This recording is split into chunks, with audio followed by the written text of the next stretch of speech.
Okay, guys, I challenge you. Who is worse at predicting fights than old Chael, right?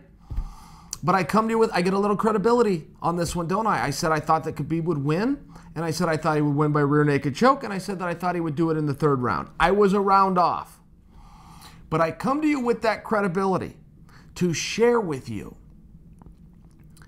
I'm not sure if I see that fight again, I don't take Conor McGregor. I just saw what happens when Conor McGregor fights Khabib Nurmagomedov. I just saw it. How could I possibly come to the conclusion if you go and do it again, you're going to get a different result? That is ridiculous. But hear me out on this. And I'm not certain I take Conor, but I'm not certain I'm not. Listen, few moving parts to this fight, okay? We knew going into this thing, Khabib is taking this serious. And we questioned whether Conor was. We didn't know that he wasn't. We didn't know that he was, but we questioned it. We see him acting a fool. We see him in a different sport of boxing. We see that he's getting his hand in, the whiskey and a little bit busy, right? We know that he made a whole bunch of money and it's difficult for a rich man to fight. All of these things were questioned and we didn't have the answers. Okay. When they walked out, right at the walkout, it was very interesting. First off, Conor McGregor came in there cold. I don't know if you guys noticed that, but there was no sweat. There was no sweat on his body, which is unusual for the way that he usually would walk out. When Khabib walks out, he was very nervous. He realized the situation he was in and the pressure that he was under.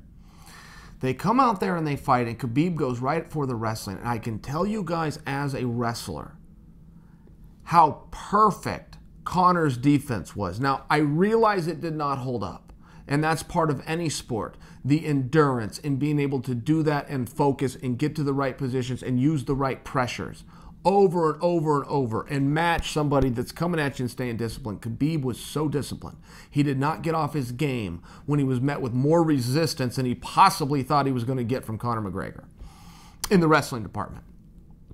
Khabib stayed focused. Good for Khabib, but not that bad for Conor. When I'm watching Conor out there, and I can tell you this, when you're dealing with wrestling, okay, specifically the wrestling, there's some really big things that are going to take you a really long time to get down. Then there's some finer details, and you can start to pick those up pretty fast.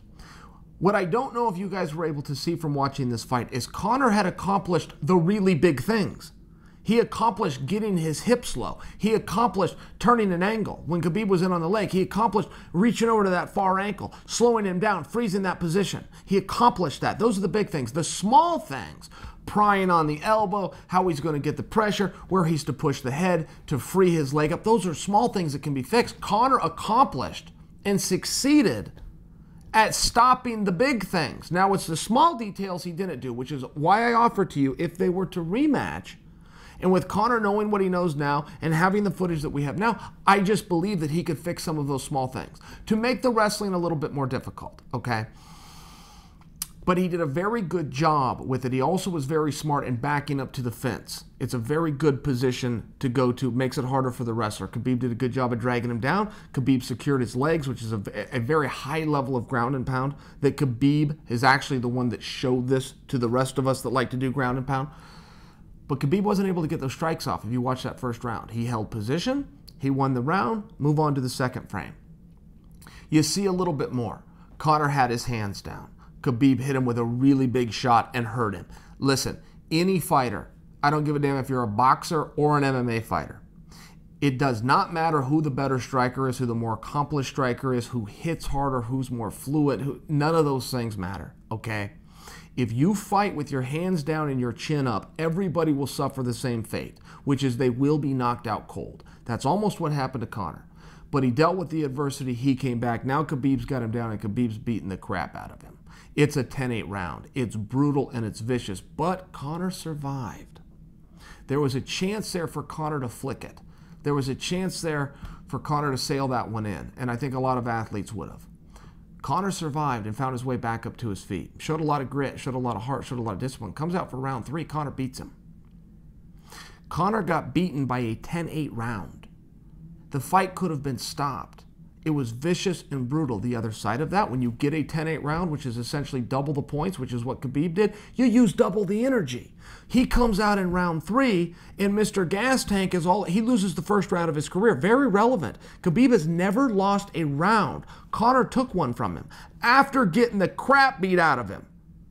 Conor got beaten so bad, all about the head, chest, neck, body, and face. Comes back and wins the next round. Now you come to the 4th round. Well, what happened? Same thing that happened to Khabib after round 2. Now Conor's out of energy. But he's still out there fighting. I mean, this is still a good fight until Khabib got him in some dominant positions. And Khabib was finally able to advance position on the ground. For those first rounds, yes, he was trapping the legs.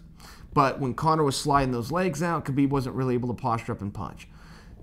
Khabib, sure, in the 2nd round was able to sit in his guard. But it was a 4th round where Khabib was able to advance those positions, half guard to a full mount, to where Conor had to turn over and give his back up. You don't have a whole lot of options when you're stuck in a full mount, and that's where Khabib was able to find the choke.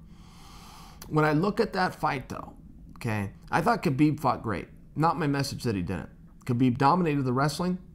He did a very good job with his grit. He did a good job with his endurance.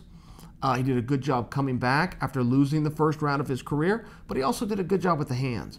And we talked about this a number of times. There were some false narratives out there, conditioning issues on Conor's part, that it was on their feet, it was going to be all Conor. These are false narratives, and they got created somewhere along the way. Listen, it largely started when Khabib fought Al Iaquinta, and people didn't think his stand-up looked very good. I had the foggiest idea where that was coming from. It wasn't dynamic. It wasn't flashy. He wasn't TJ Dillashaw out there. That's true.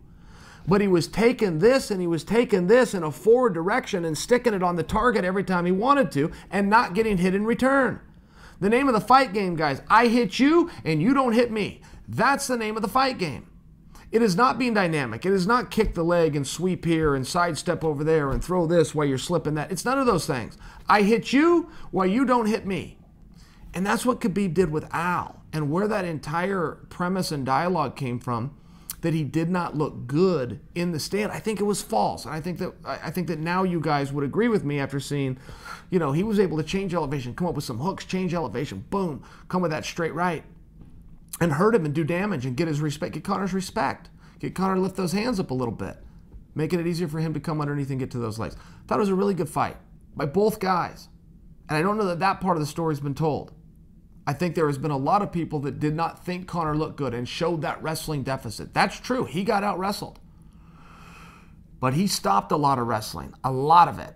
He stopped 5 shots just in the 3rd round. Just by example, that was the round I kept. Just in the 3rd round, he shut down 5 attempts. And even if you go back and you watch the first 30 seconds of that fight, the first exchange where Khabib gets in on that single leg, his head's out, he's in great position, but he could not advance.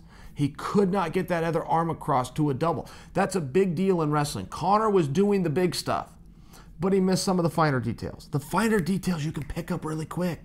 So if you want to run that back and do it again, my analysis may still be to put your money on Khabib, but it may not. It may not. You give Conor a little bit of time. He can perfect things. He is a rare athlete. He can perfect them in lightning speed compared to other people. I don't think you have to look any further than boxing. He had about 8 months where he knew that was going to happen. We, the audience, were finally disclosed it with about 2 months. But he knew that was going to happen for 8 months. And he went from an amateur boxer to going 30 minutes with the greatest of all time. If he can do that with his striking, I would just offer to you that it would be very reasonable for us to conclude that he can do that with his wrestling. And now he knows where those weaknesses are. He thought he learned them with Chad Mendes. He thought he learned them with Nate Diaz. But it's a different style of wrestling what Khabib does. It's different. Khabib's not looking for the hips. He's looking for one leg or he's looking for the body. It's a different style of wrestling. We saw the adjustments that Conor has made in the past with rematches. If he was to get disciplined and get focused and start to focus on those smaller details, I don't know if I'm ready to tell you it would be a different outcome, but I could very confidently tell you guys it would be a different fight.